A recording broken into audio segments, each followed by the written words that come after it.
Translate it, dirtbag.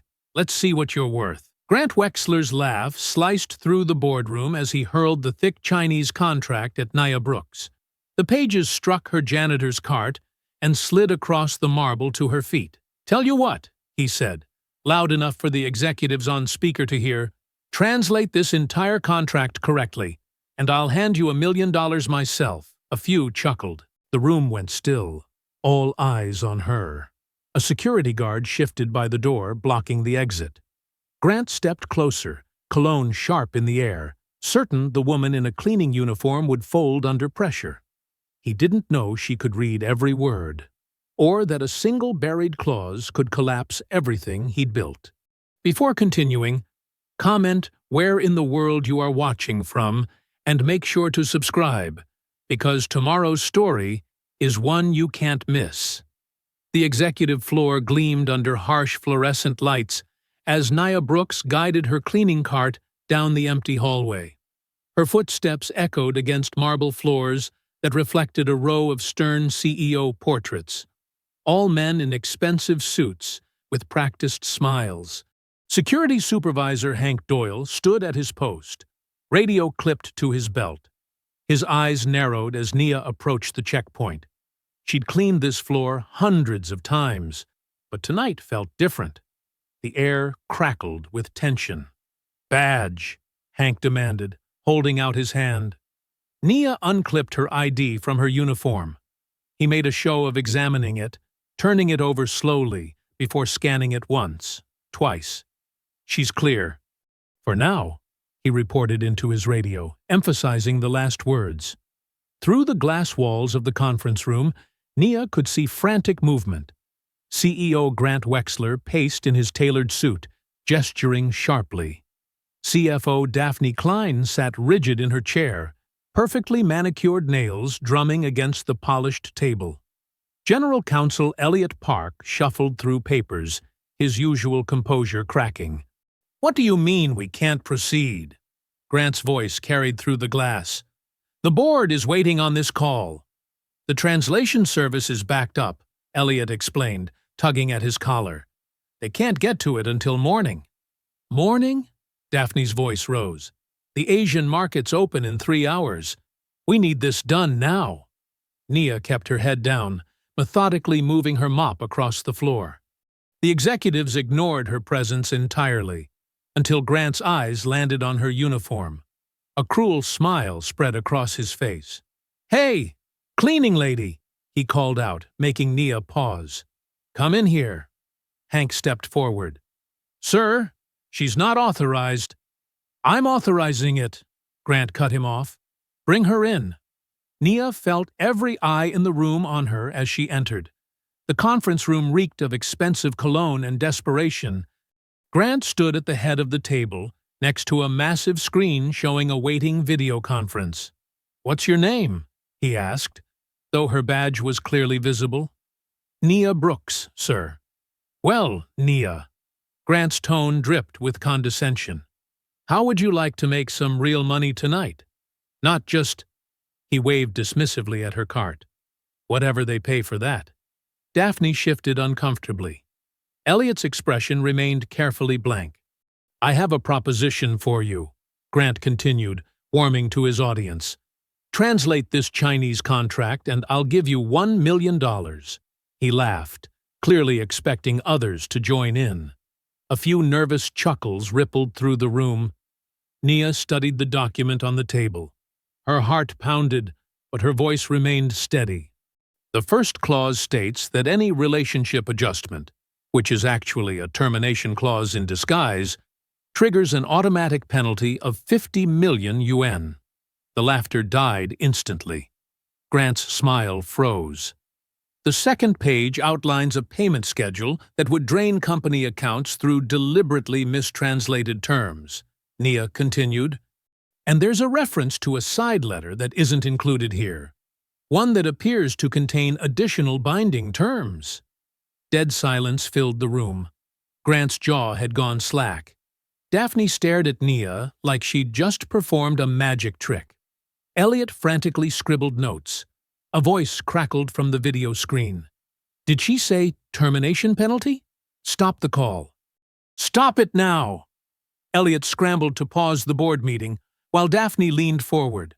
Where did you learn? Who are you? Someone whispered. Grant's face had transformed. The showman's smile was gone, replaced by something cold and calculating. He forced his features into a pleasant mask, but his eyes burned with barely contained rage.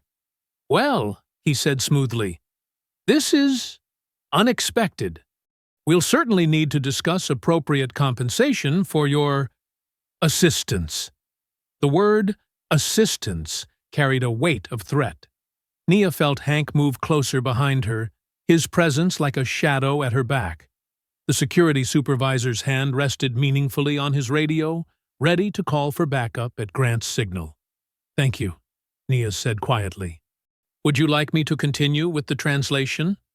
That won't be necessary, Grant replied, his practiced charm failing to mask the ice in his voice. Mr. Doyle will escort you back to your duties. Daphne wouldn't meet her eyes now.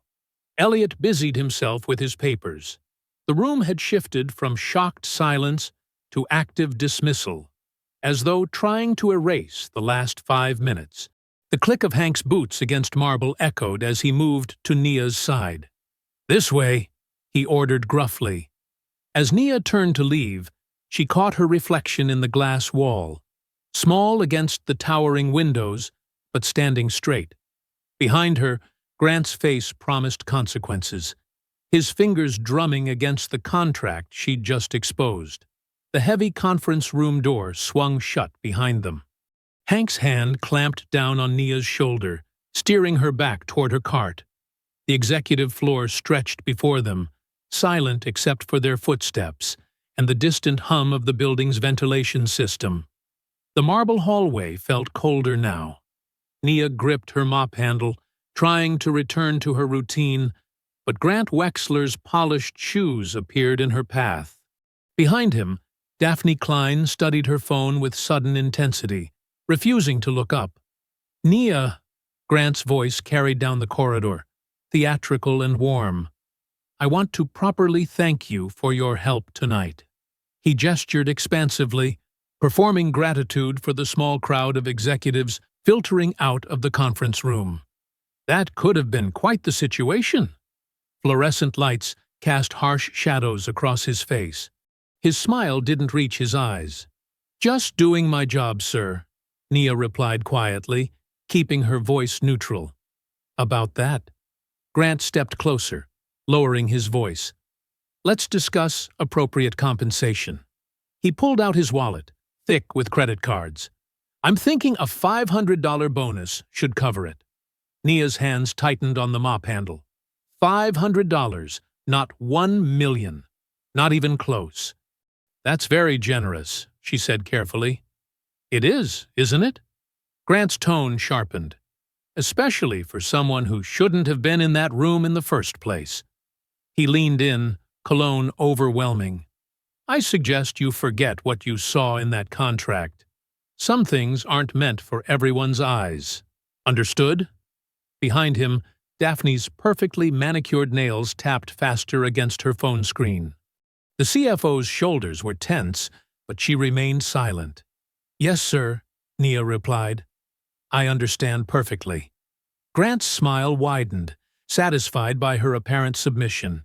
He dropped 5 crisp $100 bills onto her cart. Good girl. Back to work then. Nia resumed mopping, maintaining a steady rhythm despite her racing heart. Through the glass walls, she watched Elliot Park rushing between offices.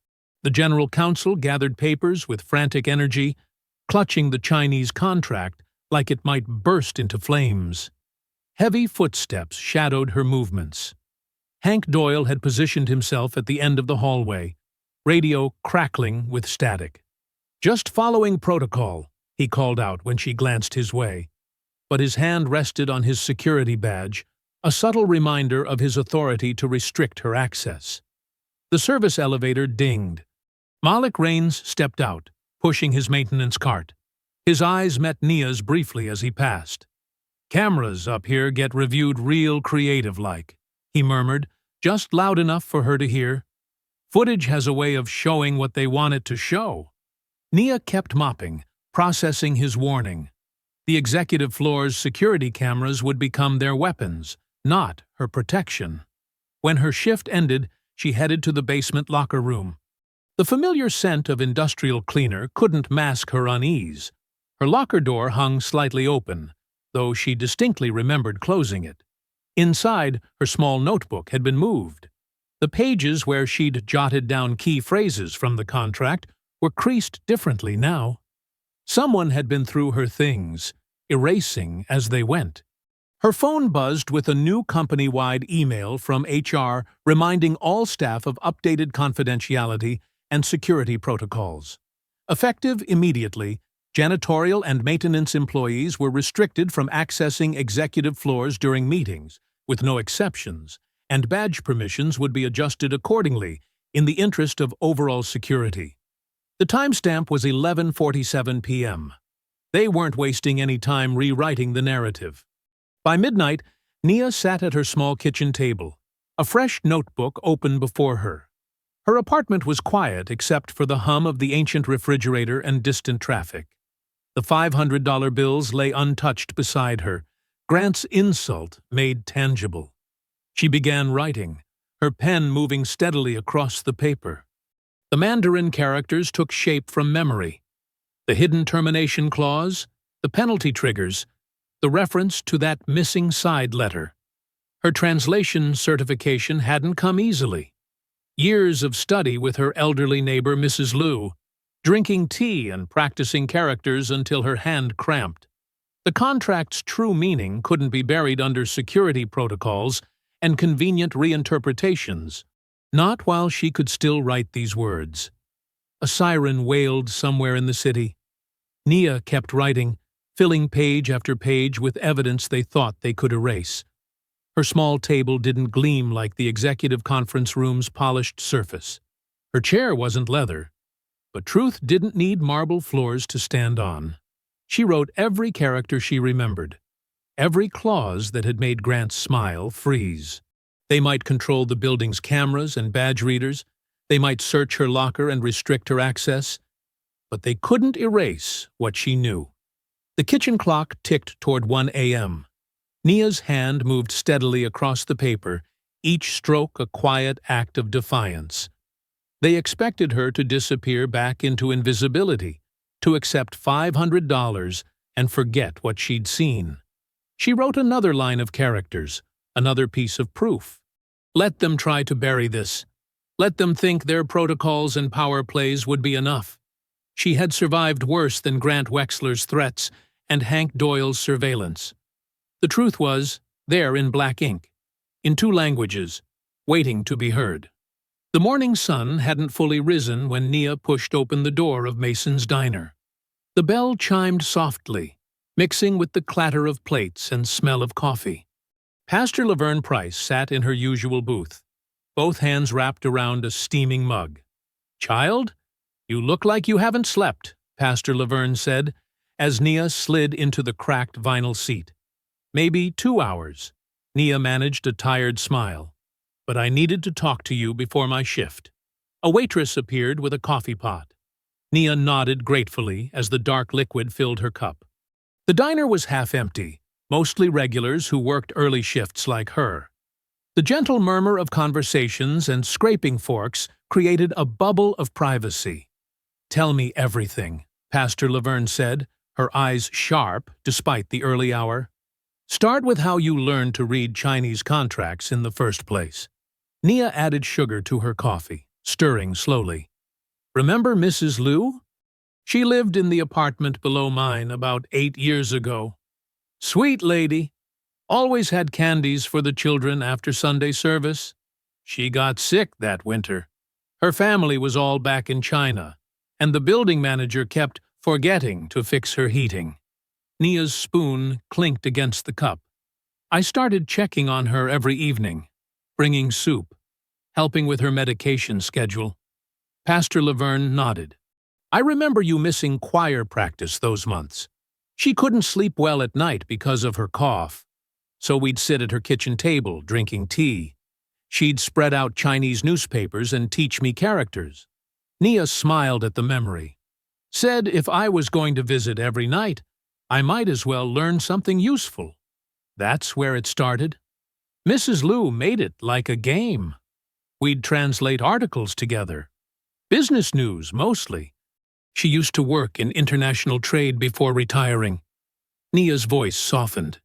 Even after she got better, we kept at it. Every night, for almost 3 years. The waitress returned with plates of eggs and toast. Nia picked up a piece of bacon, but didn't eat it. When she passed away, I promised myself I'd make it mean something, used my savings to get formally certified in Mandarin translation. Nia's fingers tightened around her coffee cup. Had good jobs lined up, too. Then the tech company I worked for had layoffs. My mother's cancer came back the same month. Medical bills ate everything. And you ended up cleaning the same offices where you could have been translating. Pastor Laverne finished quietly. Until last night. Nia pulled out her notebook, voice dropping lower. But Pastor, there's something wrong in that contract. The language they used. It wasn't just business terms. What do you mean? There were phrases about warehouse shifts and adjustment schedules. But the way they wrote it. Nia opened her notebook, pointing to characters she'd copied. In Mandarin, these words together usually mean something's being hidden. Mrs. Liu taught me to spot it. How polite business language can mask ugly intentions. Pastor Laverne studied Nia's face. Baby girl, I hear what you're saying, but you need to protect yourself first. These people already showed you who they are. I know. Nia closed the notebook. But whatever they're planning, it's bigger than one contract. The way they panicked when I started translating. Just promise me you'll be careful. Document everything. Pastor Laverne reached across the table, squeezing Nia's hand. And call me if anything feels wrong. I promise. Nia checked her watch. I should head in. Don't want to give them any excuse. The afternoon sun beat down as Nia approached the office building's employee entrance. Her cleaning cart was already loaded, supplies organized for another shift of invisible work. Brooks! Hank Doyle's voice carried across the lobby. Random security check. Nia stopped, keeping her expression neutral as the security supervisor approached. Other employees hurried past, avoiding eye contact. Badge and bag, please. Hank's tone was falsely professional, but his eyes gleamed with satisfaction. Nia handed over her ID. Hank made a show of examining it, running his fingers over the photo like checking for tampering. Bag, too. He gestured to her small backpack. New protocols. Nia unzipped her bag slowly, giving her phone time to start recording in her pocket. Hank grabbed it roughly, turning it upside down over the polished floor. Her lunch container cracked open. An apple rolled toward the entrance. Her cleaning gloves scattered across the tiles. Oops, Hank said flatly. Better pick those up. Wouldn't want anyone slipping. Nia felt eyes on her as she knelt to gather her belongings. The lobby's marble floors reflected fluorescent lights, making her feel spotlit. A group of office workers whispered by the elevator. Everything looks clear, Hank announced loudly. This time, Nia stood, carefully repacking her bag. Her voice remained steady. Thank you for your thoroughness. Just doing my job. Hank's radio crackled. Oh, and Brooks? You'll need to clock in at the security desk from now on. New system flag on your file. At the desk, Nia watched the guard type her ID number. The screen flashed red before accepting her punch-in. Above her name, bold letters warned, Security Concern. Her phone was still recording in her pocket, capturing every word, every shuffled step, every pointed silence. They wanted her humiliated. Instead, she felt each moment crystallizing into evidence. The cleaning cart's wheels squeaked as she pushed it toward the service elevator. Her lunch was crushed, her apple bruised, but her hands remained steady. Let them think they'd won this round. Let them believe their petty cruelties would make her disappear. The HR office felt colder than the rest of the building. Nia sat in an uncomfortable chair, facing three people who wanted her gone. HR Manager Tessa Rowan, with her practiced sympathetic smile, General Counsel Elliot Park clutching a stack of papers, and Security Supervisor Hank Doyle blocking the door like a guard. Afternoon sun slanted through vertical blinds, creating prison bar shadows across the desk. "Miss Brooks," Tessa began, folding her manicured hands, "we need to discuss a serious breach of company policy." Nia kept her posture straight, her face calm. "What breach would that be?" Elliot Park cleared his throat. "You accessed highly confidential materials without authorization during last night's executive meeting." "I was invited into that room," Nia said, "by Mr. Wexler himself. Being physically present doesn't grant you permission to view or translate sensitive documents," Elliot countered. "The company could pursue criminal charges for corporate theft." Tessa leaned forward, her voice dripping with fake concern. "We don't want it to come to that. We're offering you an opportunity to resolve this quietly." Elliot slid two documents across the desk. The first was thick with legal language, an NDA. The second was a single page showing a severance amount that wouldn't cover 2 months' rent. "Sign today," Elliot said, "and we can all move forward without unnecessary complications." Nia studied the amount, letting the insult sink in. After saving them from a contract disaster, they thought they could buy her silence with pocket change. "People like you don't understand the stakes here," Tessa said softly, each word landing like a slap. "This is a Fortune 500 company. We have entire legal departments, resources you can't imagine."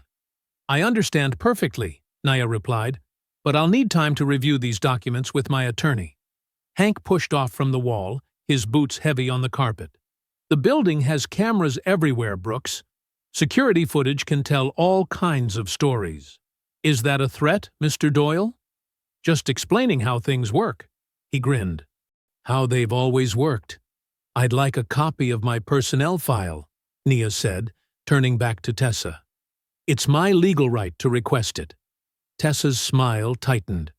"Unfortunately, our records department requires 30 business days to process such requests.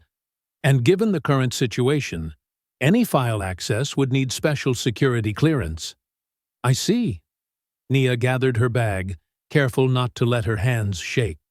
"Then I'll need that same time to review these documents properly." "Ms. Brooks," Elliot's voice hardened, "this offer expires today. We're trying to be generous here. Generous would be honoring the $1 million translation offer Mr. Wexler made in front of witnesses." Nia stood, "Or at least not threatening me for doing exactly what he asked." "That was clearly a joke," Tessa said quickly. No reasonable person would expect their janitor to read Mandarin," Nia finished. "Maybe that's the real problem here." Hank stepped closer, trying to loom over her. "You're making a mistake." "The mistake was thinking I'd be scared into signing away my rights." Nia walked to the door, forcing Hank to move or physically block her. "I'll have my lawyer contact Mr. Park about those documents." The hallway felt warmer than the HR office, but not safer. Nia could feel eyes following her, security cameras, employees pretending not to watch, managers whispering into phones.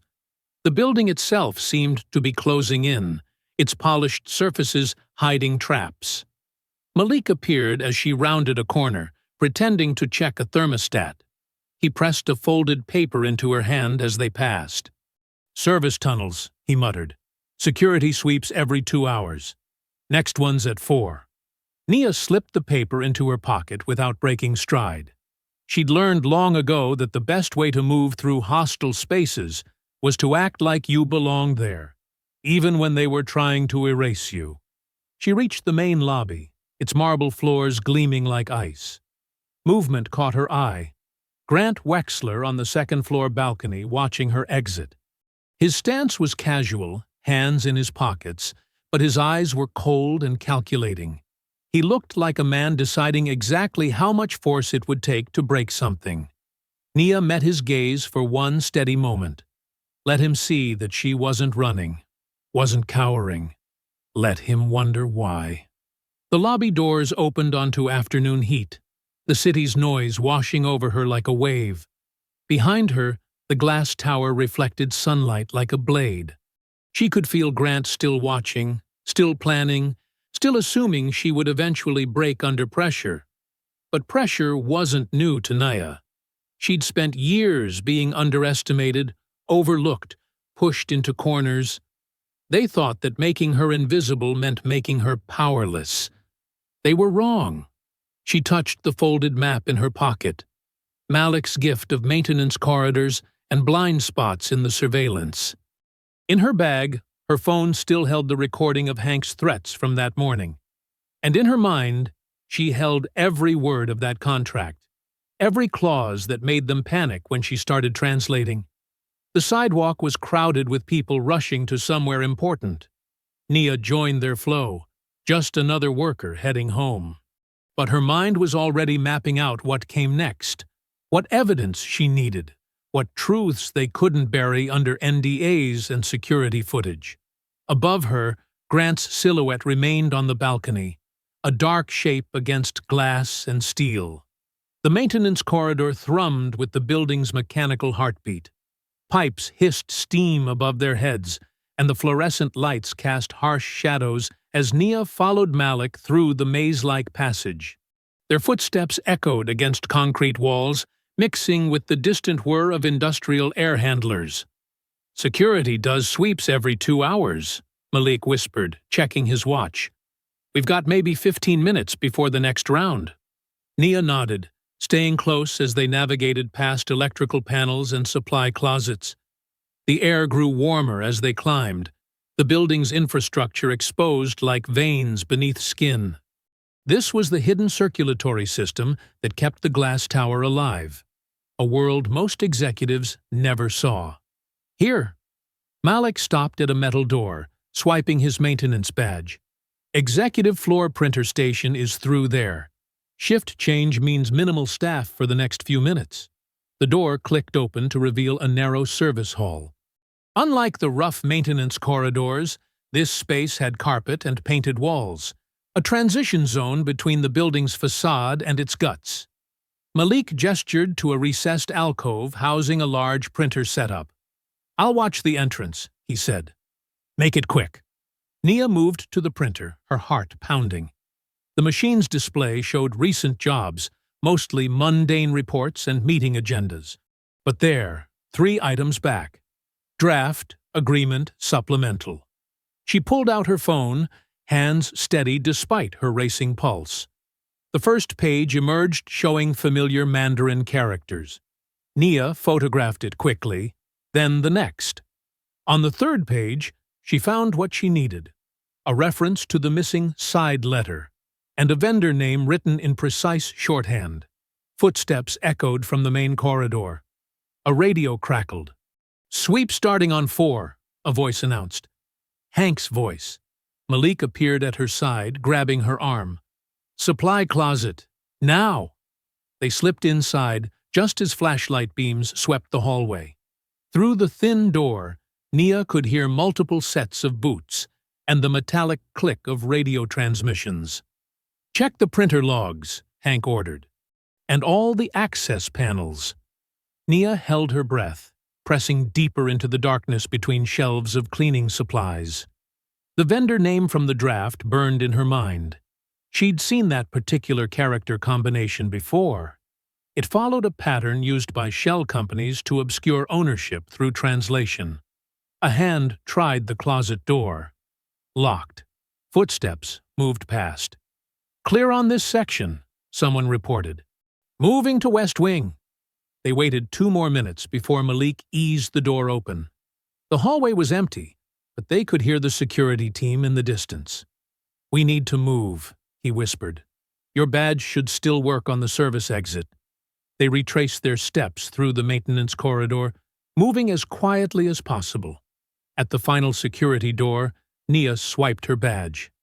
Red light. Access denied. She tried again. Same result. "They must have flagged you already," Malik said, checking his watch. "Sweep team will be circling back soon." Nia pressed against the wall, mind racing. They were trapped on the wrong side of the door, in a section she technically shouldn't be in. If security found them here... Footsteps approached from the other side. Malik pulled her into a shadow. The door beeped. Someone exiting. A delivery worker pushed through, arms full of packages. Nia caught the door before it closed, slipping through with Malik right behind her. They emerged into the regular corridor, just as radio static echoed from around the corner. "Split up," Malik muttered. "I'll see what I can find out about your access." Nia walked calmly to the elevator, her phone heavy with evidence in her pocket. The vendor name wasn't just a business partner, it was a front, part of a scheme that went beyond one bad contract. The patterns matched known tactics for hiding illegal operations, routing them through poor neighborhoods where people had less power to fight back. Grant wasn't just protecting a deal. He was protecting an entire pipeline designed to harm communities like hers. In her car, hands shaking slightly now that she was alone, Nia pulled out her phone. She typed a message to Pastor Laverne. "This isn't just business. It's targeted." The pastor's response came quickly. "Are you sure?" Nia stared at the building rising against the night sky, its windows still bright with activity. Inside those glass walls, Grant and his team were probably already working to close any gaps, erase any traces, silence any voices that might expose the truth. She thought about the vendor name, about shell companies and hidden supply routes, about neighborhoods treated like sacrifice zones by people who never had to live with the consequences. "Yes," she typed back, "and I'm going to prove it." The building loomed in her rearview mirror as she drove home, its lights reflecting off other towers like cold stars. They thought money and power made them untouchable. They thought threats and security sweeps could keep their secrets safe. But Nia had spent years being invisible in their world, watching and learning. She knew their language, not just Mandarin, but the careful phrases they used to hide harm behind policy. The way they turned buildings into weapons, using badges and cameras and access controls to enforce silence. Now she would use that knowledge to fight back, not just for herself, but for every person they thought they could sacrifice for profit. Her phone buzzed with another message from Pastor Laverne. "Come see me tomorrow. We'll make a plan." Nia pulled into her apartment complex. The familiar cracked concrete, a stark contrast to the tower's marble floors.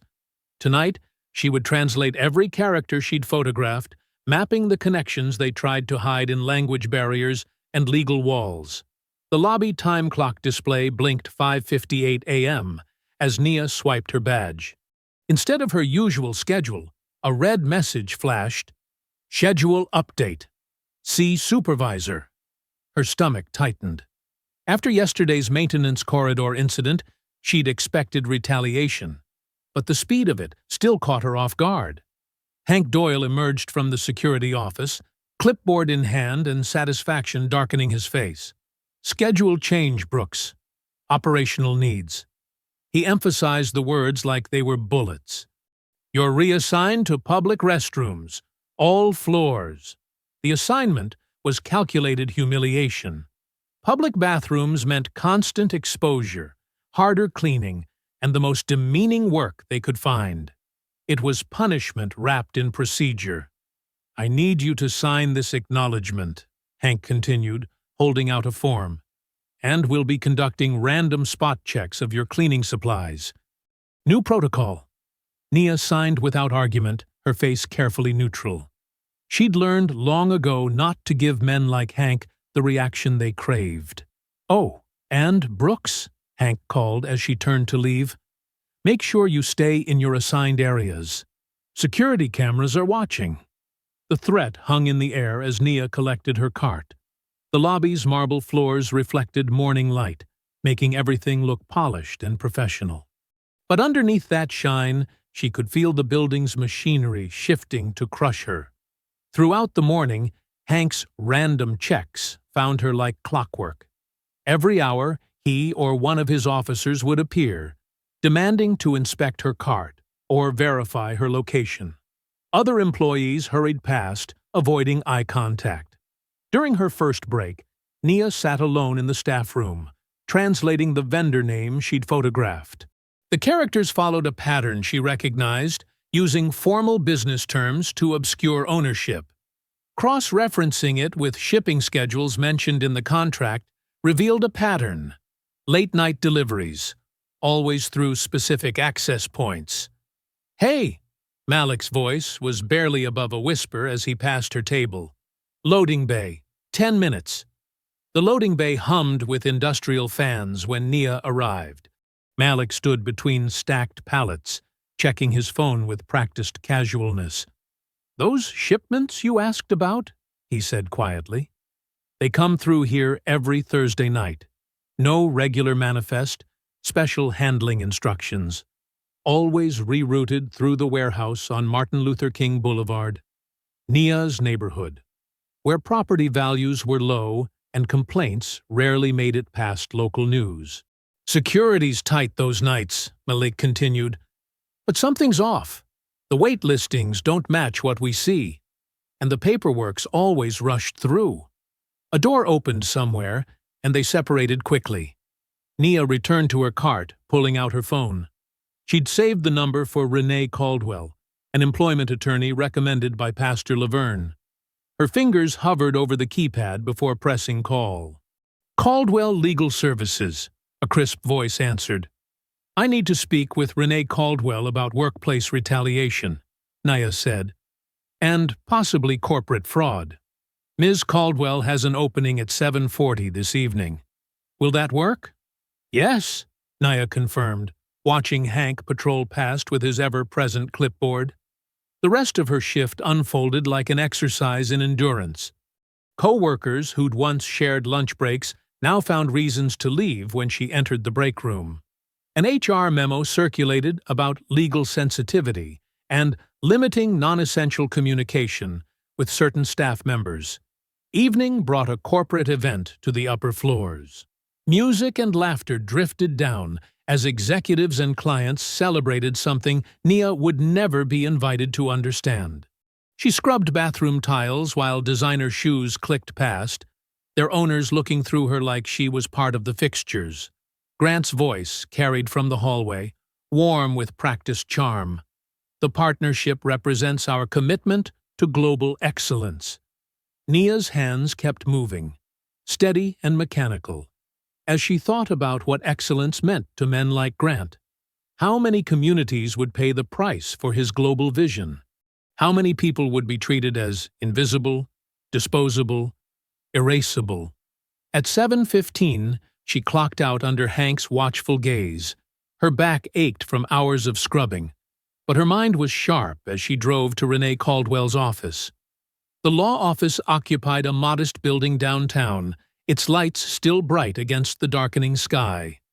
Inside, the reception area was small but orderly, with worn chairs and framed labor law certificates on the walls. Nia checked her watch. 7:40 p.m. She clutched her folder of photos and notes, evidence collected between bathroom shifts and security sweeps. Documentation of dates, times, badge scans, translations that revealed patterns in shipping records and contract clauses. Each page represented a piece of truth they'd tried to bury under marble floors and corporate policies, under operational needs and security protocols, under the assumption that a janitor couldn't possibly understand their carefully coded language. The inner office door opened, and Renee Caldwell appeared, a sharp-eyed woman in her mid-40s wearing a blazer that had seen its share of courtroom battles. "Ms. Brooks?" Renee extended her hand. "Come in. Tell me what's happening at Wexler Corp." Nia stepped forward, gripping her folder like a shield and a sword combined. In it lay not just evidence of retaliation, but proof of something bigger, something that connected corporate towers to warehouse routes, boardrooms to neighborhoods, and polite phrases to hidden harm. Renee Caldwell's office smelled of coffee and printer paper. The small desk lamp cast a warm glow over the scattered documents as Nia carefully arranged her evidence. Her hands moved with practiced precision, the same careful attention she'd once used to organize her translation notes. "Start from the beginning," Renee said, uncapping a pen, "and don't skip details that might seem small." Nia pulled out her phone first, playing the audio from Hank's random security checks. The threatening undertone was clear even through the phone's speaker. Next came the photos, the contract fragments, the vendor name, the shipping records. "They're using the language barrier," Nia explained. "The Mandarin text doesn't match their English summaries. There's a whole shadow operation hidden in the translation gaps." Renee's eyes narrowed as she studied the documents. Classic retaliation pattern. They offered you silence money yet? Small severance. Big NDA. They wanted me to sign immediately. Of course they did. Renee pulled out a legal pad. They're following the standard playbook. Isolate, intimidate, eliminate. But they didn't expect you to understand their contracts, did they? No, Nia said quietly. They didn't expect me to exist in that room at all. Renee nodded, her pen moving quickly. We need to document everything. Every interaction, every policy change, every random check. Names, dates, times. If someone witnesses something, write down their name. If they send an email, forward it. If they change your schedule, photograph it. She pulled out a fresh legal document. This is a preservation letter. It demands they keep all security footage, emails, meeting notes, anything related to your case. Once they receive this, destroying evidence becomes legally dangerous. What about the contract itself? Nia asked. The shipping patterns suggest they're moving something through poor neighborhoods, using shell companies to hide it. That's beyond employment law, Renee said. But I know a federal investigator who handles corporate fraud. If you're right about the contract terms, this could be bigger than retaliation. She wrote down a name and number. Call her tomorrow. But be prepared. The company will fight harder if there's a criminal investigation. They might get desperate. For the next hour, they built Nia's case piece by piece. Renee explained legal terms in plain language, showing Nia how to strengthen her documentation. They created a timeline starting from the translation incident, marking each escalation. Remember, Renee said as they finished, they're counting on you feeling powerless, but evidence is power. The more they try to bury you, the more proof they create. The bus ride home felt longer than usual. Every bump reminded Nia of Hank's threats. Every stoplight recalled Grant's cold smile.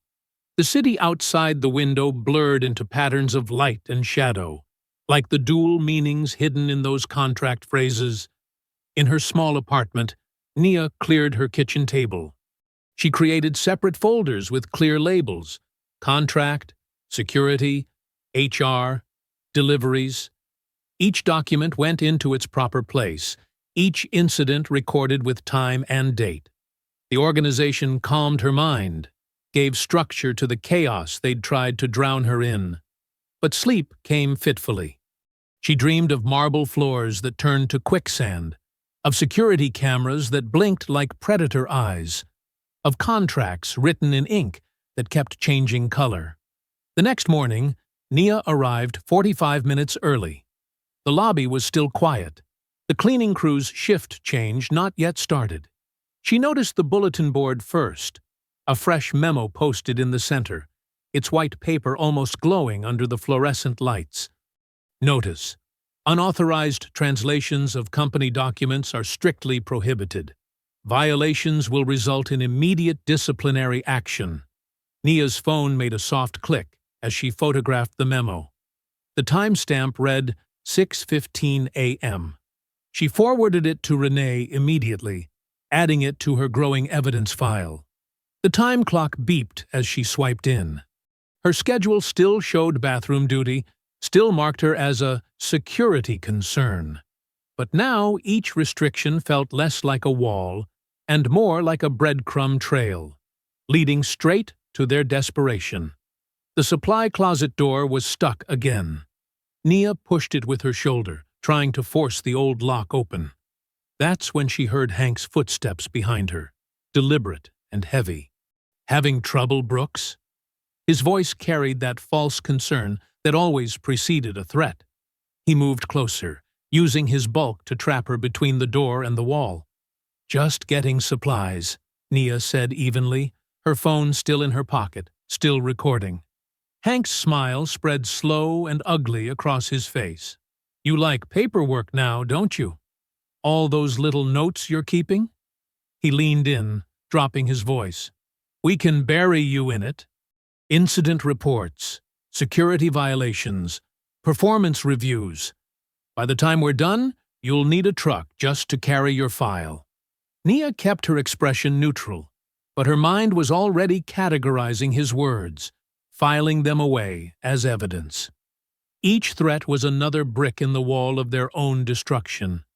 They thought paperwork was their weapon, never realizing she'd learned to read between every line they wrote. The parking garage lights cast harsh shadows across the concrete floor as Nia walked toward the bus stop. Her footsteps echoed in the nearly empty structure, each step amplified by exhaustion from another long shift. She adjusted her bag on her shoulder, feeling the weight of her documentation folder inside. Movement caught her eye. Hank Doyle emerged from behind a concrete pillar, flanked by two security guards she recognized from the lobby desk. They spread out, blocking her path to the exit. "Going somewhere, Brooks?" Hank's voice carried that false professional tone that made her skin crawl. Nia's hand slipped into her pocket, finding her phone. One tap activated the recording app. A habit now, necessary as breathing. "I'm heading home. My shift ended at 10. We've had reports of missing supplies." Hank gestured to one of the guards. "Cleaning products disappearing from storage. Policy requires random bag checks for all suspicious activity." The word suspicious dripped with meaning. Several late-shift employees hurried past, eyes down, pretending not to see what was happening. "Put your bag on the ground," Hank ordered. "Now!" Nia slowly lowered her bag, maintaining eye contact. "This is harassment, Mr. Doyle. This is security protocol." He snapped on latex gloves with theatrical precision. "Arms out, please." The guard roughly unzipped her bag, dumping the contents onto the cold concrete. Her wallet skittered across the floor. Her lunch container cracked open, spilling yesterday's rice. Her carefully organized folder hit the ground, papers spreading like fallen leaves. "Look at that," Hank said, nudging her translation notes with his foot. "More unauthorized documents. On company property. Those are my personal notes." Nia's voice remained steady, even as her hands trembled with rage. "I have a right to my own property." "On your knees," Hank ordered. "Pick it up." All of it. A small crowd had gathered at a safe distance, watching. Some filmed with phones, but no one stepped forward. Nia slowly knelt, gathering her scattered belongings while her phone recorded every sound, every command. "I could call the police," Hank continued, standing over her. "Theft of company property is a serious offense, but I'm trying to protect you here. The company has ways of handling these situations, officially or unofficially." Nia reached for her wallet, but one of the guards kicked it further away, forcing her to crawl after it. "This is what happens," Hank said louder for his audience, "when people don't understand their place in the building." "Hey!" Malik's voice cut through the garage. He strode toward them, maintenance keys jingling at his belt. "What's going on here?" "Standard security check," Hank said, his tone shifting. "Nothing to concern maintenance. I'm concerned. Malik planted himself next to Nia. And I'm staying right here until she's done. Hank's jaw tightened. Violence lived in his eyes, but Malik's presence complicated things. Physical assault would require too much paperwork, too many witnesses. Nia carefully repacked her bag, each movement deliberate. Her documentation was slightly crumpled, but intact. More evidence for Renee's growing file. "We're done here," Hank announced, stepping back. "For now. But remember, Brooks, we're watching. Always watching." The next morning, fluorescent lights hummed in the community center's basement as Nia faced a skeptical crowd. Pastor Laverne had gathered local residents, but doubt filled their faces as Nia explained about the contract and the hidden shipments. "Companies always got some scheme," an elderly man said. "What makes this different?" Nia pulled out her translation notes. "Because this time, we can prove it. Listen to how they hide it in the language." She read the Mandarin phrases, then translated the corporate doublespeak. Adjustment protocols meant forced relocations. Resource optimization meant toxic storage. Community integration meant using poor neighborhoods as dumping grounds. "They write it in code," Nia explained, counting on no one being able to read both versions. But every warehouse shift they mention lines up with a shell company. Every delivery route targets areas they think won't fight back. The room's energy shifted. Doubt transformed into understanding. Then anger. People started sharing stories. Mysterious truck traffic, unexplained health issues, property values dropping without explanation. "They think we're invisible," a young mother said, clutching her phone with shaking hands. "Like we don't exist." "That's exactly what they think." Pastor Laverne stood, her presence commanding attention. "But they forgot something important. Invisible people see everything." She turned to the crowd. "Tomorrow evening, we're holding another meeting. Bigger. Bring your neighbors. Bring your proof. Bring your phones to record." Nia watched faces harden with determination.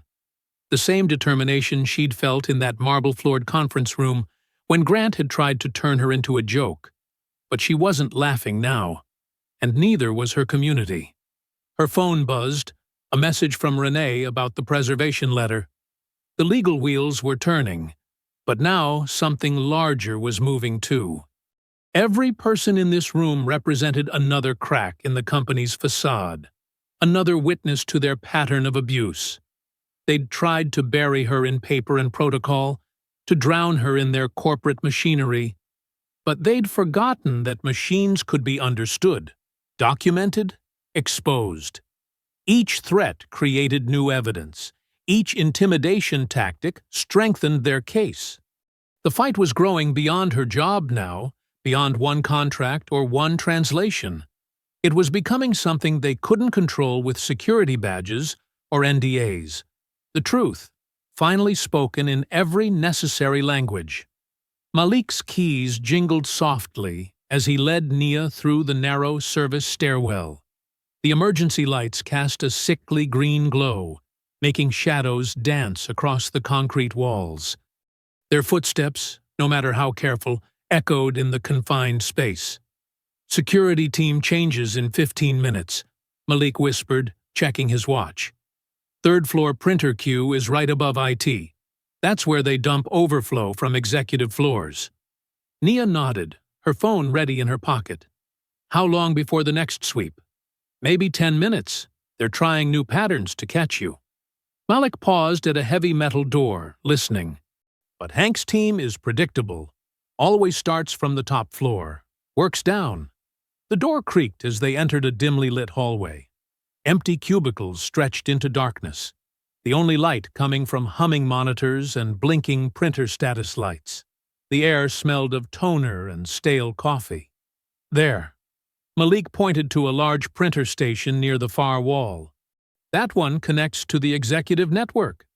Nia moved quickly, her cleaning cart providing cover as she approached the printer. Years of late-night work had taught her to move silently, to become part of the building's background noise. Her fingers found the print queue display, scrolling through recent jobs.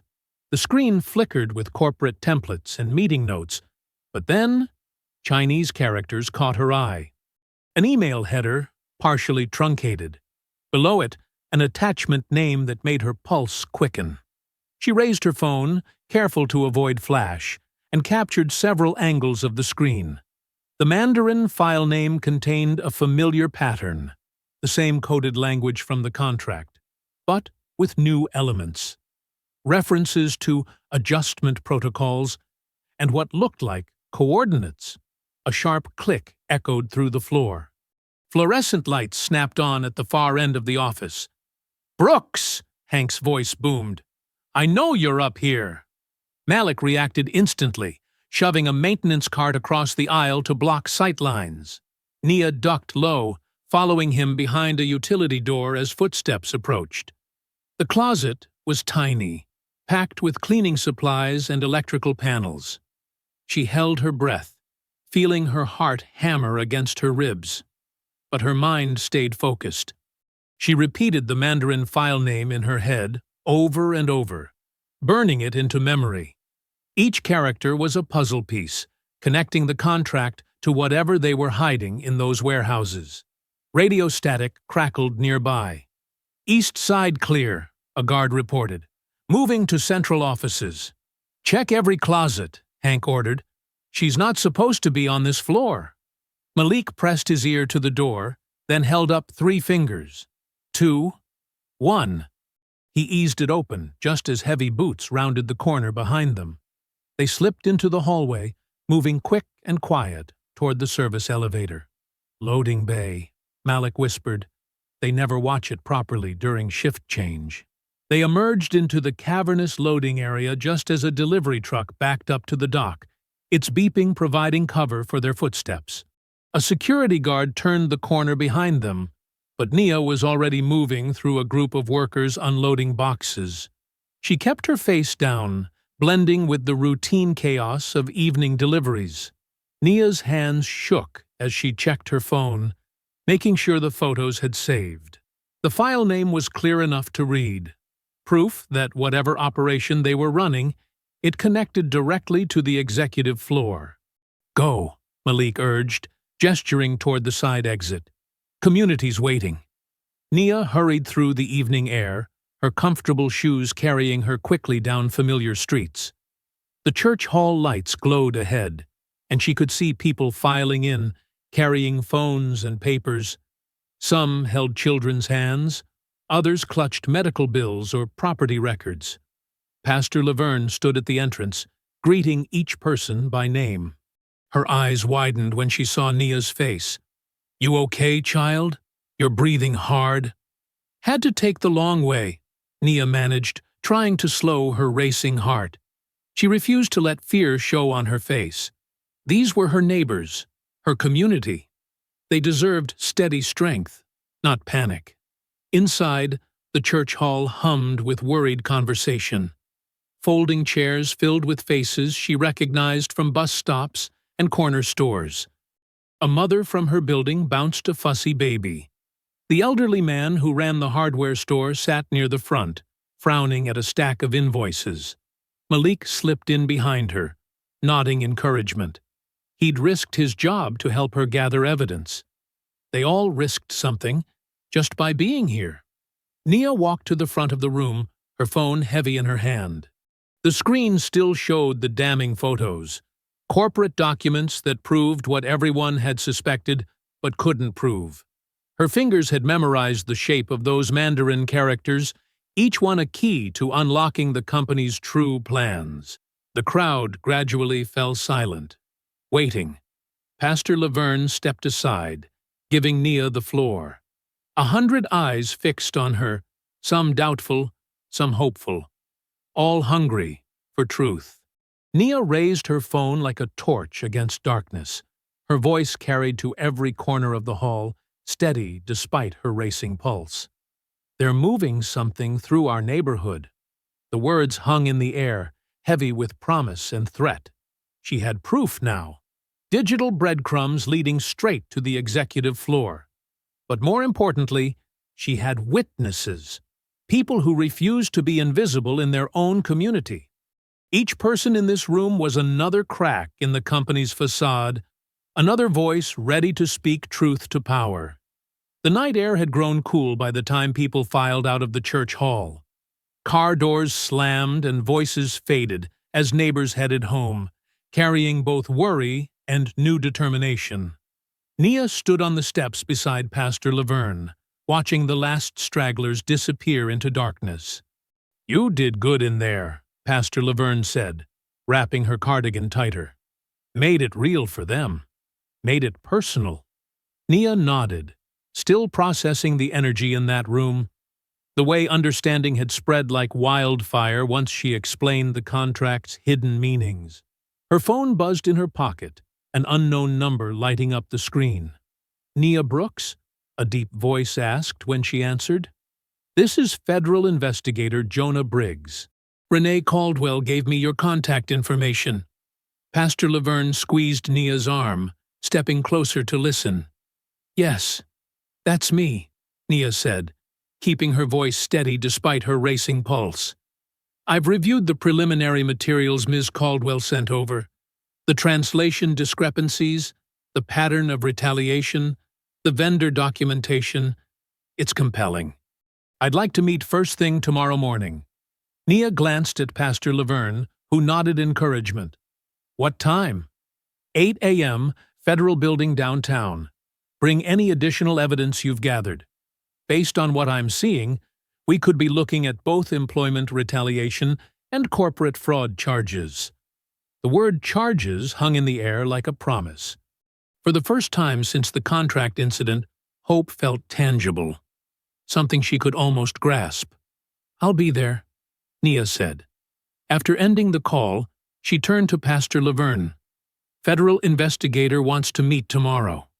"God is good," Pastor Laverne smiled. "But be careful getting home. They're watching closer now." Nia took a different bus route than usual, scanning for familiar faces or cars that might follow. Her small apartment felt like a sanctuary when she finally locked the door behind her. She spread her evidence across the kitchen table. Photos, notes, audio recordings, timeline documentation. Everything organized by date, backed up digitally, ready to hand over. The clock read 1:47 a.m. when she finally lay down, but sleep proved elusive. Her mind raced with Mandarin characters and security camera angles, with Grant's cold smile and Hank's heavy footsteps. She dozed fitfully for maybe 2 hours before her alarm buzzed at 4:30 a.m. Dawn was just a hint on the horizon as Nia walked toward the office building. She'd decided to attempt her normal shift first, showing up early as usual, maintaining routine to avoid suspicion. She could leave for the Federal Building by 7:30 without drawing attention. The lobby's marble floors gleamed under harsh fluorescent lights. A few early workers hurried past, coffee cups in hand, avoiding eye contact. Nia approached the security desk, badge ready like always. Hank stepped out from behind a column, blocking her path. His security uniform looked freshly pressed, his stance rigid with authority. "You're not authorized today." "I'm scheduled to work," Nia said calmly, holding up her badge. "You can check the system. System shows you're suspended pending investigation."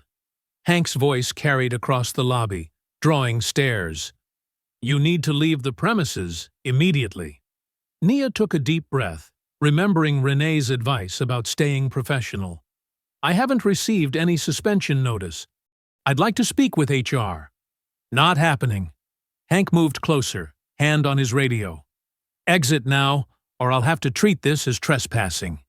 More security guards appeared, forming a loose circle. Other workers stopped to watch, phones raised discreetly. Nia recognized faces she'd cleaned around for months, people who'd smiled, thanked her, shared break room small talk. Now they stared like she was a stranger. A threat. "I'm leaving," Nia said clearly, turning toward the door. "I'm walking out calmly." "Stop right there."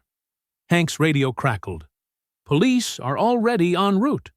Two officers entered through the revolving door, hands on their belts. Nia's heart pounded as they approached, but she kept her voice steady. I'm an employee here. There's been a misunderstanding. Ma'am, building security has reported an unauthorized individual refusing to leave, one officer said. Please put your hands behind your back. The cold click of handcuffs echoed in the marble lobby. Nia caught her reflection in the glass doors, her neat work clothes, her carefully maintained composure, all twisted into a criminal scene. Workers hurried past, eyes down, as if her very presence had become toxic. Movement on the mezzanine caught her eye. Grant Wexler stood at the railing, watching with the same calm expression he wore in board meetings. No surprise, no anger, just cool satisfaction, like everything was proceeding according to schedule. The officers led her outside, past morning commuters who paused to stare and whisper. A news van had already arrived, camera focused on her face. The timing was too perfect to be coincidental. In the back of the police car, then in the holding cell, Nia maintained her dignity. She recited translation certificate numbers in her head, focused on breathing steady, refused to let them see fear. A small TV mounted high in the corner blared morning news. Her own face appeared on screen, her employee ID photo beside bold text. Disgruntled worker arrested. The anchor's voice cut through cell block noise. Accused of stealing confidential documents after being passed over for promotion. The world seemed to tilt sideways. They weren't just arresting her, they were rewriting her entire story, making her invisible again, but worse, making her wrong, criminal. Everything she'd built, every truth she'd uncovered, twisted into a cautionary tale about knowing her place. The holding cell's fluorescent lights buzzed overhead, casting harsh shadows across the concrete floor. Nia sat straight-backed on the metal bench, her work clothes wrinkled, but her posture refusing to break. Hour after hour, she replayed each moment like a film reel. The badge scan, Hank's practiced intimidation, the handcuffs bite, Grant watching from above. She'd stayed calm through it all. Even when they'd stripped her of her phone, her dignity, her freedom, she hadn't given them the satisfaction of seeing her crack. Brooks, a guard called around midnight. Your attorney's here. Renee Caldwell stood at the processing desk, her suit as crisp as if she were headed to court. Her expression carried both anger and determination as she guided Nia through release paperwork. Emergency hearing, Renee explained, her pen scratching rapidly across forms. Judge wasn't impressed with their trespassing story, especially given your active employee status. But the company's spinning this hard and fast. Outside in the night air, Pastor Laverne and Malik waited by Renee's car. Pastor Laverne wrapped Nia in a fierce hug, while Malik paced, his maintenance uniform still on from his shift. Look at this, he said, holding out his phone. The screen showed a security system page, Nia's badge history. They're already altering records, making it look like your access was revoked weeks ago. Nia pulled out her own phone, restored from property collection. The banking app flashed red. Account temporarily frozen. Legal notice pending. They filed a claim saying you violated a settlement agreement, Renee explained, her voice tight with controlled fury. The same agreement you refused to sign. They're trying to starve me out, Nia said quietly. The night felt heavy around them, the streetlights casting uncertain shadows. We don't panic, Renee stated firmly. We don't lash out. We get what they can't spin away, that side letter and those internal emails showing intent. Once we have those, their whole house of cards collapses. Pastor Laverne touched Nia's arm.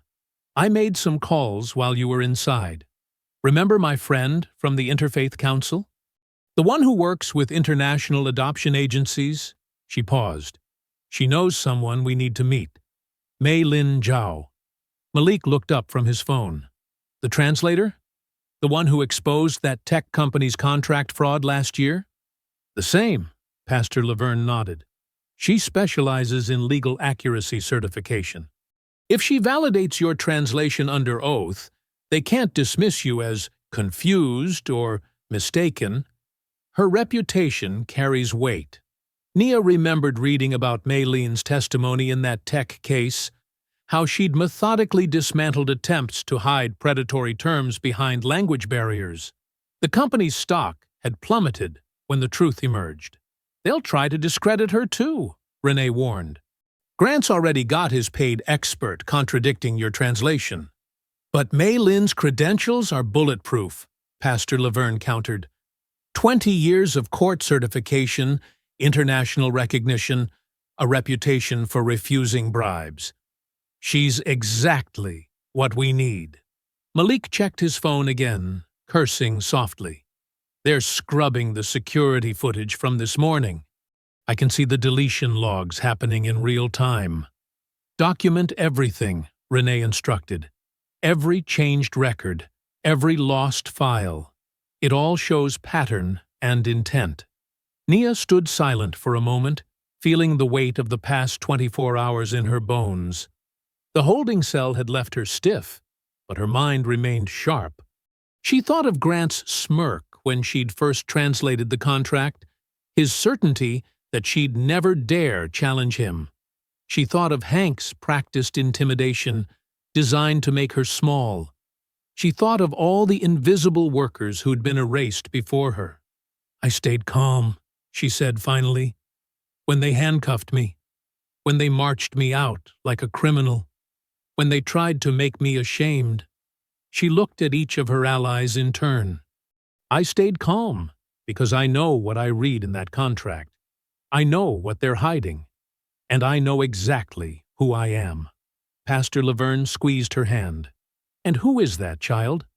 Someone who earned every skill they tried to dismiss. Someone who sees through their polite words to the cruelty underneath.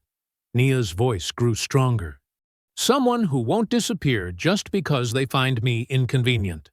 I'll contact Mei Lin tonight, Pastor Laverne said. She'll want to review everything you've documented so far. We'll need a secure place to meet, Renee added. Somewhere they can't monitor or interrupt. My church office, Pastor Laverne offered. We've hosted labor organizers there before. We know how to watch for surveillance. Malik checked his watch. I need to head back for night shift. I'll keep tracking their digital cleanup attempts, see what else I can preserve. The group tightened their circle, speaking in low voices as they planned next steps. The company's machinery was vast and ruthless, designed to grind down resistance through 1,000 small cruelties. But they'd made a critical mistake. They'd assumed Nia was alone. She looked at her phone's frozen bank screen, then at the faces of her allies. Her voice came out steady and clear. Bring Mei Lin. I'm done being a ghost. Morning sunlight streamed through the blinds in Renee Caldwell's modest law office, casting thin stripes across stacks of legal documents. The space felt cramped but purposeful, with filing cabinets lining the walls and a coffee maker gurgling in the corner. Mei Lin Zhao sat at the conference table, her laptop open and reading glasses perched on her nose. Her pressed blazer and careful movements reflected decades of professional precision. Nia spread her documents across the table. Photographed contract pages, handwritten notes, and timeline records. Her hands were steady despite barely sleeping after the jail release. The familiar Mandarin characters grounded her, each stroke a reminder of evening lessons with her elderly neighbor, of earned knowledge no one could erase. Mei Lin adjusted her glasses and began reviewing, her finger tracing each character methodically. This section here, she said, pointing to a particularly dense paragraph. The phrasing is very specific. They've used relationship adjustment instead of termination, a common tactic in predatory contracts. Renee leaned forward. How so? It sounds softer in Mandarin, Mei Lin explained. More collaborative, but the operational effect is the same. They can cut ties without warning and trigger massive penalties. Your translation caught this exactly, Ms. Brooks. Nia nodded. The tone felt wrong. Too polite for what it was actually doing. Precisely. Mei Lin turned to another page. And here, these routing instructions. They've buried them in administrative language, but the meaning is clear. Specific warehouses, specific timing, specific handling requirements. She looked up at Nia. You were absolutely correct about the shell company pattern. I've seen this structure before in cases involving unauthorized distribution networks. Renee's phone buzzed. She checked it and frowned. Elliott Park just released their official translation to the board. Their paid consultant is claiming Nia misunderstood key terms. Mei Lin's expression hardened. Show me. Renee forwarded the document. Mei Lin scanned it, her frown deepening with each paragraph. This is deliberately deceptive work. They've taken advantage of Mandarin's contextual nature to strip away implications while maintaining literal accuracy. It's technically correct, but fundamentally dishonest. She opened a new document and began typing rapidly. I'm preparing a formal rebuttal. I'll break down exactly how they've manipulated meaning through selective interpretation. This kind of linguistic sleight of hand is precisely what damages trust in professional translation. Can you certify your analysis? Renee asked. We'll need it for the court filing. Absolutely. I'll include my credentials and relevant case history where I've testified about similar manipulation. Mei Lin's fingers flew across the keyboard. They're counting on no one being able to challenge their expert. That was their mistake. While Mei Lin worked, Renee drafted emergency motions on her laptop. I'm filing for evidence preservation, especially their security footage. We need those badge scans, the HR meeting, that garage search, everything they're trying to delete. The printer logs, too, Nia added. They'll show when the contract drafts were processed. Good thinking, Renee nodded. I'm also subpoenaing their email servers before they can accidentally lose anything else. Mei Lin looked up from her analysis. This routing language, it's almost identical to a case I worked on in Seattle. That company also tried to hide distribution patterns in administrative terminology. The prosecutors were very interested in the pattern once we decoded it. Speaking of prosecutors, Renee checked her watch. Nia has a meeting with Investigator Briggs in 2 hours. We should get you home to clean up first. Nia touched her wrinkled clothes, suddenly aware she was still wearing yesterday's outfit from the arrest. Yes, a shower would help. I'll have this analysis completed and certified before your meeting, Mei Lin promised. With this and your original translation, they can't dismiss the pattern as coincidence or confusion. They gathered the documents carefully, Renee making copies of everything. The morning sun had climbed higher, burning away the shadows in the office. Nia felt her exhaustion, but stood straight. Professional eyes were finally seeing through professional lies. At her small apartment, Nia showered quickly and changed into fresh clothes. She forced down some toast and coffee, knowing she needed fuel for the day ahead. Her phone buzzed with messages from Pastor Laverne and Malik, checking on her after the arrest. The support steadied her. The federal building downtown loomed in steel and glass, its security desk staffed by actual federal officers instead of corporate guards. Investigator Jonah Briggs met her in a plain interview room, his suit rumpled but his eyes sharp. I've reviewed everything you sent, he said, spreading files on the table. And I've seen the company's response pattern. The arrest, the account freeze, the altered records, it's textbook retaliation escalation. They're trying to bury the contract issue under process and procedure, Nia said. Classic tactic. Jonah nodded. But they've actually strengthened the case by being so aggressive. This much effort to discredit you? They're scared of what you found. He studied Mei Lin's newly arrived analysis. This helps significantly. A certified translator backing your interpretation changes the game. They can't dismiss this as a simple misunderstanding anymore. Jonah leaned forward, his voice serious. Ms. Brooks, if we can secure that side letter and find an internal email chain showing they knew about these implications. He paused significantly. This moves from allegation to indictment. They've given us the pattern. Now we just need the proof they knew exactly what they were hiding. The evening air hung heavy in the deserted restaurant parking lot. Sodium lights cast sickly orange pools between empty spaces, making shadows stretch like accusing fingers. Daphne Klein's silver Mercedes sat alone in the corner, its engine off, but interior lights glowing. Inside, the CFO's manicured hands trembled as she held her phone, staring at the number she'd rehearsed calling a dozen times that day. Her finger hovered over the keypad. She'd always been careful, strategic, rising through ranks by knowing when to speak and when to look away. But Grant's words from their earlier meeting echoed in her head. Someone will have to explain this to the board. His smile had been pleasant, but his eyes had fixed on her like crosshairs. Daphne pressed the numbers, blocking her caller ID.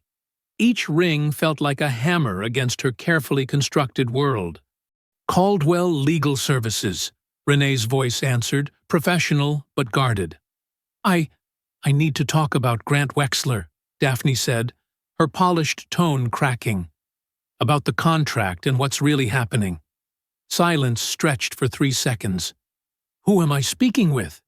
Daphne Klein, CFO. She swallowed hard.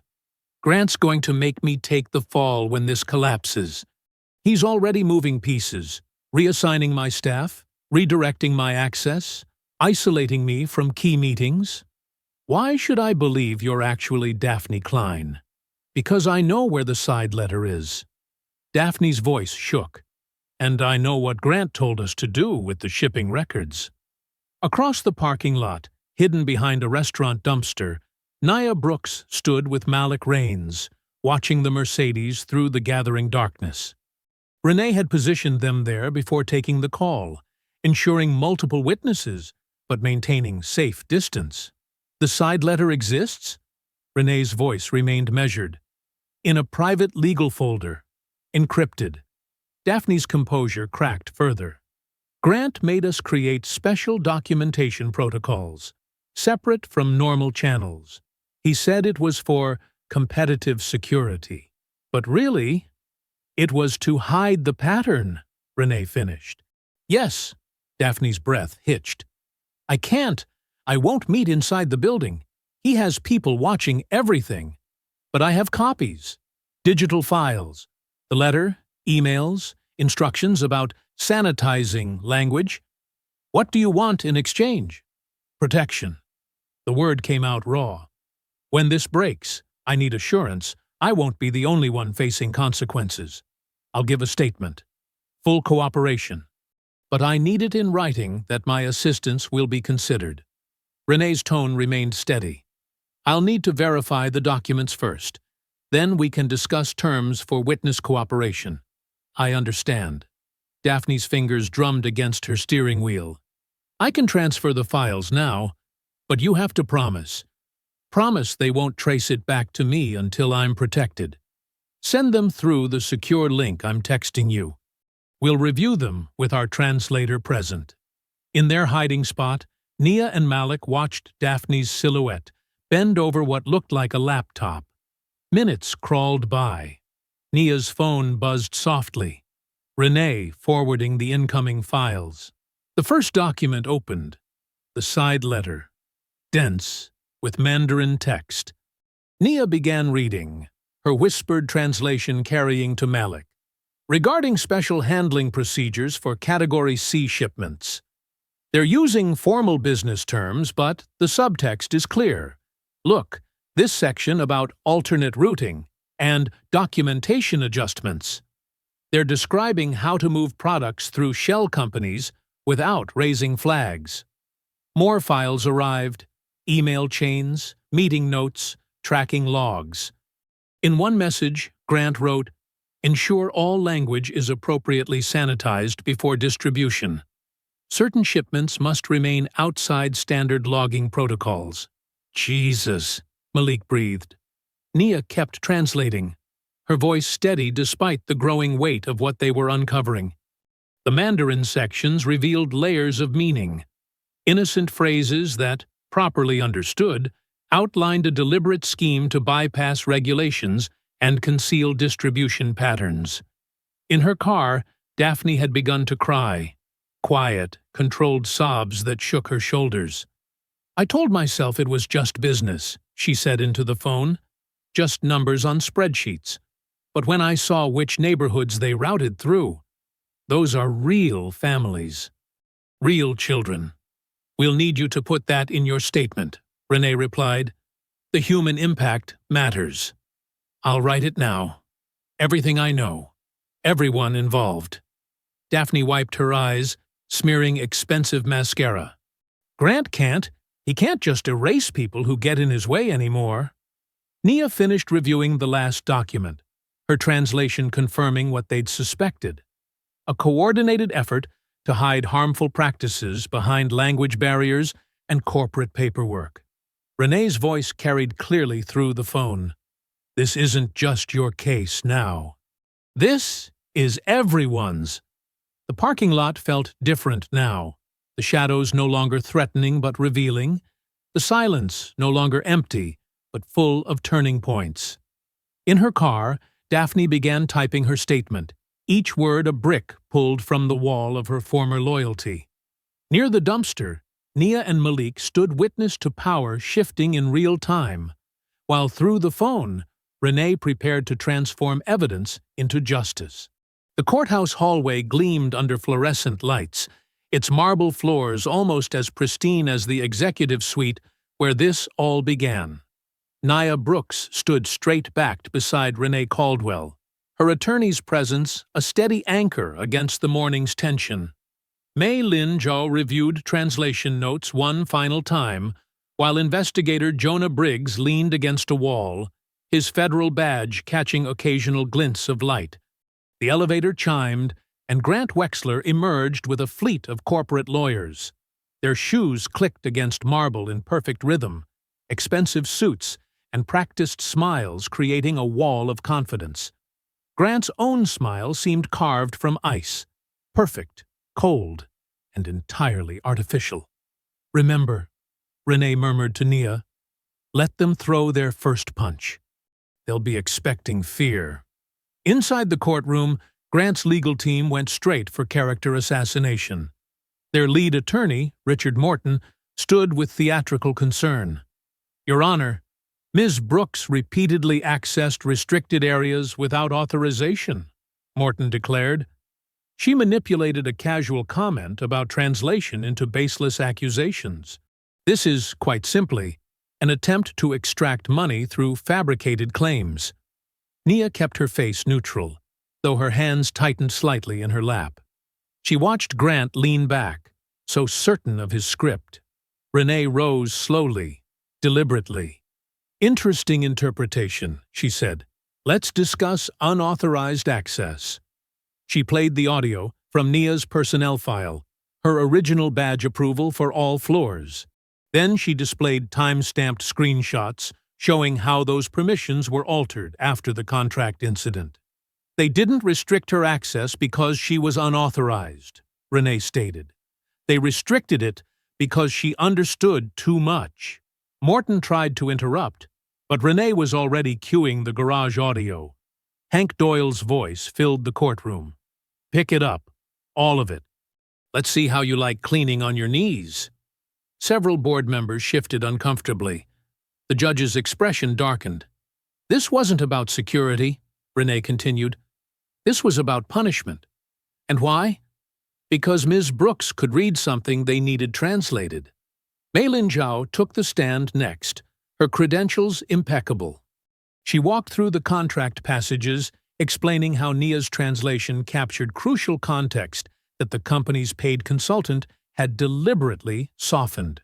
"This phrase here," Mei Lin pointed, "Guanxi Diaozheng, They translated it as relationship adjustment. But in this context, with these accompanying terms, it's clearly describing a termination clause with severe penalties. The consultant's version removes all the teeth. "And you're certain of this interpretation?" the judge asked. "Absolutely." Maylin's voice carried calm authority. "The pattern is familiar. I've seen similar phrasing used to obscure punitive clauses in other contracts. Ms. Brooks's translation was not only accurate, it likely saved the company from a devastating financial trap." Grant's leg began bouncing under the table. His attorney tried redirecting, but surely a night janitor couldn't possibly understand the complexities of international business language. "I've reviewed Ms. Brooks's translation certification," Maylin cut in. "Her understanding of business Mandarin is sophisticated and precise. The only mistake here was assuming she wouldn't comprehend what she was reading." Jonah Briggs presented next, laying out a timeline connecting the contract language to suspicious shipping patterns and shell company structures. The side letter's instructions about documentation adjustments matched known fraud indicators. "These weren't random business decisions," Jonah explained. "The language choices reveal deliberate attempts to conceal certain activities." "This is absurd!" Grant suddenly burst out, rising from his chair. "She's a janitor who got lucky with some basic phrases. She should know her role instead of—" "Mr. Wexler," the judge's voice cracked like a whip, "you will sit down and wait to be recognized. Your Honor, I'm the CEO of a major—" "Sit down." Grant sat, his charm cracking into visible anger. The judge turned to him directly. "Since you're eager to speak, let's address the initial incident. Did you or did you not publicly challenge Ms. Brooks to translate this contract? It was clearly a joke. Yes or no, Mr. Wexler?" Grant's jaw tightened. "Yes." "And did you offer a specific sum of money for this translation?" "It wasn't meant to be taken." "The amount, Mr. Wexler," through clenched teeth. $1 million. "And was this contract urgent, time-sensitive?" "We were in the middle of a board call." "So, yes?" The judge's pen tapped his desk. "You needed an immediate translation during a critical negotiation, and Ms. Brooks provided one that proved accurate?" Grant's silence spoke volumes. The board chair was called next, forced to confirm that Nia's translation had indeed identified serious issues that required pausing the deal. Yes, the contract was urgent. Yes, Grant had initiated the translation request. Yes, Nia's interpretation had likely prevented major financial damage. With each admission, Grant's confident facade cracked further. His leg bouncing became more pronounced. He scribbled aggressive notes to his attorneys, who began to look increasingly concerned. The judge reviewed the assembled evidence: badge records, audio files, translation verifications, timeline correlations, and Daphne's extensive documentation. His expression grew progressively more severe.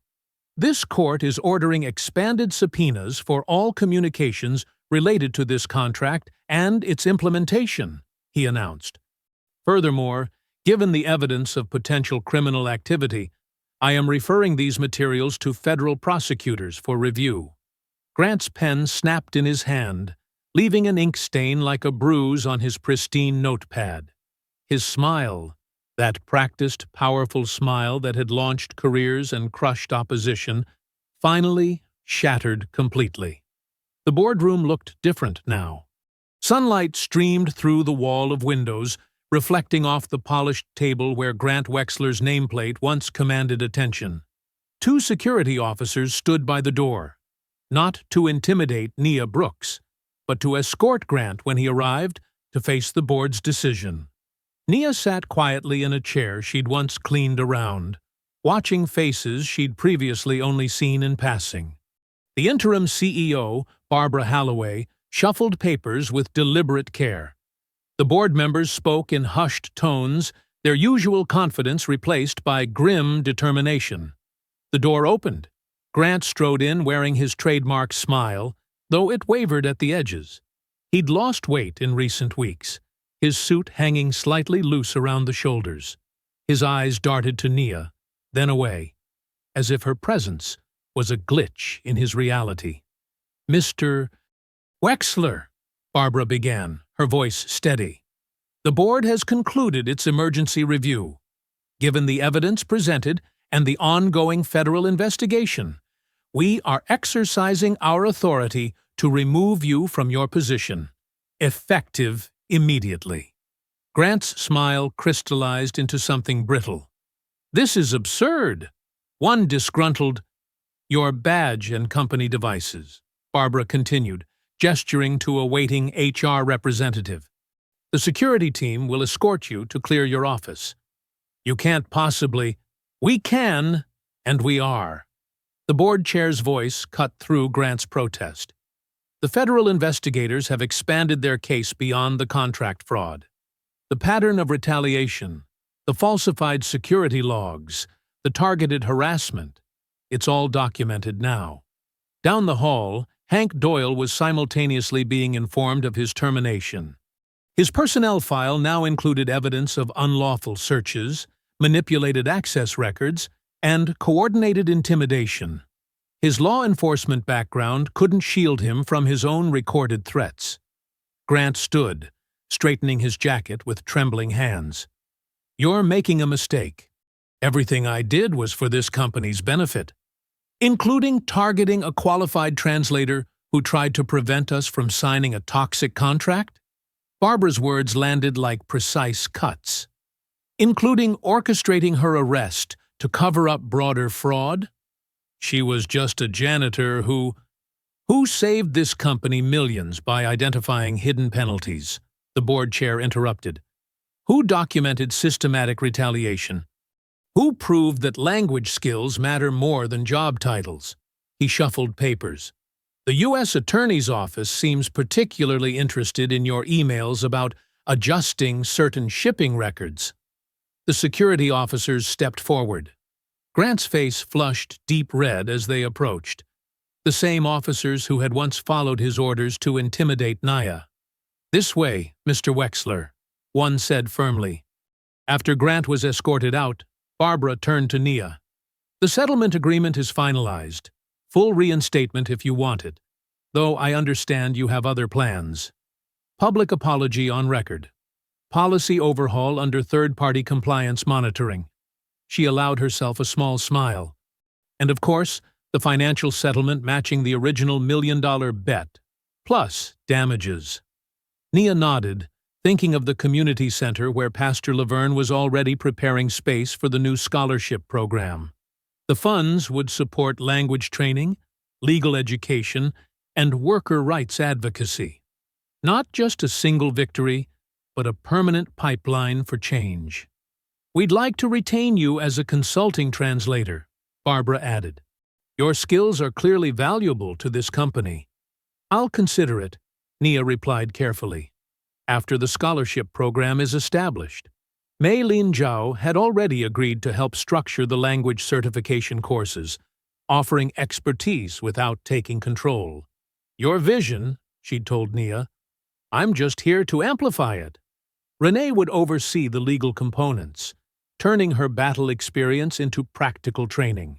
Malik had successfully leveraged the scandal to secure stronger union protections, ensuring future workers would have real defense against institutional abuse. The settlement signing took less than an hour. Nia's signature looked steady on the page. Not a surrender document like they'd first tried to force on her, but a testament to consequences finally flowing upward. Later that afternoon, Nia walked the marble corridor one last time.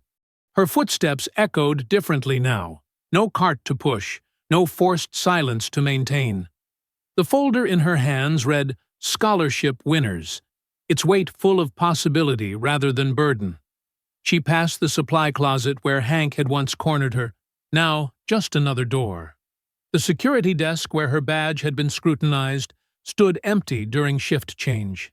The elevator didn't require special permission anymore. Near the executive suite, she caught her reflection in the glass walls. The same person who had mopped these floors now stood straight-backed in professional attire, holding the power to reshape opportunities rather than beg for them. Not because someone had rescued her, but because she had refused to be erased. A cleaning crew member pushed a cart past, and Nia nodded in acknowledgement. The woman nodded back without lowering her eyes. One of the first benefits of the new union contract was that maintenance staff could look directly at executives without fear of reprimand. The portraits on the walls would be changing soon. Grant's carefully curated image would come down, replaced by new leadership photographs that included diverse faces and backgrounds. But more importantly, the invisible barriers, the ones built from quiet cruelty and systemic dismissal, had already begun to crumble. If you enjoyed the story, leave a like to support my channel and subscribe so that you do not miss out on the next one. On the screen, I have picked 2 special stories just for you. Have a wonderful day.